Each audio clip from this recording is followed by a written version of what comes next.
One of the biggest questions or concerns being asked is, are we in a housing bubble? Is the market going to crash? Hey guys, it's John Wesley Brooks with Coldwell Banker of the Valley here in Huntsville, Alabama, giving you another market update. Well, there was actually a study of over 100 real estate experts were asked that exact question. I've got some data and some charts I want to share with you that I'm going to dive in and show you exactly why a lot of experts in the real estate industry don't think so. So take a look at this chart right here. Actually, 60% said no, that we're not in a housing bubble. 32% said yes, and really 8% said they're not sure that we're in a housing bubble or not. And so when you look at this survey, some of the main reasons that they're giving these answers is the recent growth in home prices, of course low inventory across the whole nation, and really credit risk are low because of underwriting and stronger lending standards and guidelines. So it's been a couple of years now, friends, remember, since COVID, and that really started everything as far as low inventory and house prices going way up. But that's not really the only key factor here. We're going to dive into some more charts that experts are showing some of the reasons why we're not in a housing bubble, but also the lending standards have really gotten a whole lot tighter and really better. One thing to remember, every market and sub-market is really different. So a lot of this is national averages and stats, but here in Huntsville, Alabama, of course, we're in a hot market and things are a little different than nationwide. So remember, inventory of homes really is nothing like it used to be. And so we have another chart that I want you to dive in and follow me here. When you look at the last 4 years of the housing crisis, which was 2007 to 2010, we had inventory in between really 8 to 10%.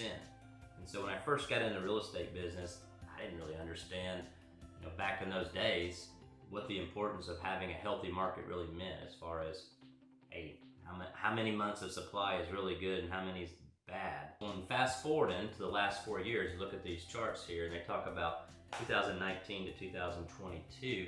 Well, we had anywhere from 4.5% all the way down to 2.5% of inventory. So what does that really mean? It takes 2.5 months to sell all the houses that are out there or get them off the market. And so what is a healthy supply? Anything that's over 6% causes prices to go down is not a healthy supply. Anything under 6% is unhealthy. So we've got a long way to go between where we are now in inventory to get anywhere close to that 2007, 8, 9, even 10 era. Check out this other graph, and it really dives deeper into mortgage standards are nothing like they were back then. Again, they've been tightened. So this is going to dive into about how many people had credit scores of less than 620 compared to now.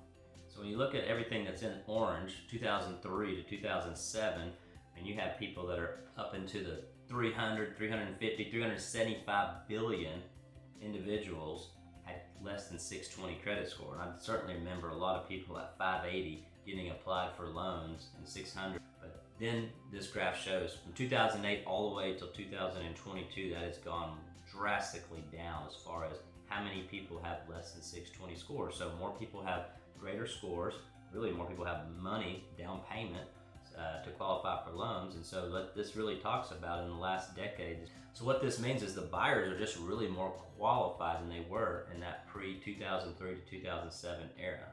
So what does all that mean? Well, majority of experts still feel like we're not in a housing bubble. And for those reasons, low inventory, strong demand, and really just tighter lending guidelines. And so it's going to take a whole lot of crazy market shifting to ever even come close to a market crash or a bubble. Does that mean prices may decrease?